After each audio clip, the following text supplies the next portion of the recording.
And tonight, many in Metro Detroit law enforcement and school leaders telling me, sadly, they're more prepared now for these types of incidents because of the Oxford school shooting.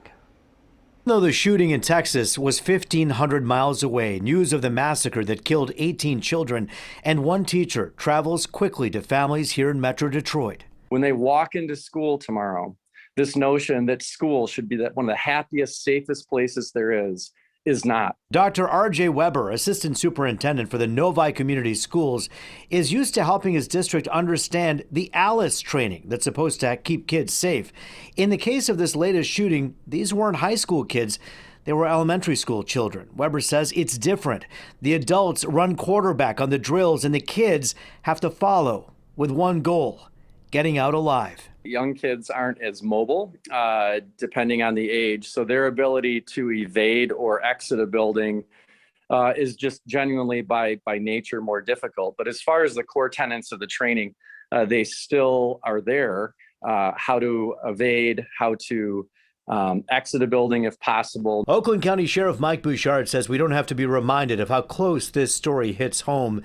Weekly reminders as court proceedings take place following the Oxford school shooting in November that took the lives of 4 students. It's incredibly raw, obviously, given our recent experience in this area. So it brings flashbacks for, I'm sure, all the students, teachers, and parents in the community at large right here in Oakland County and specifically in Oxford, and to our people, our men and women that, were very much involved on that day and are still dealing, like many people, with the aftermath.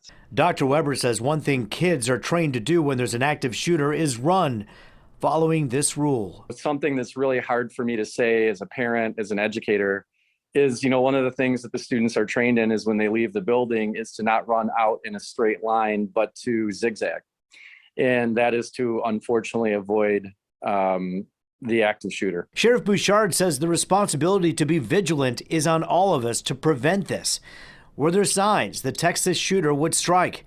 We'll find out more as investigators dive into the case.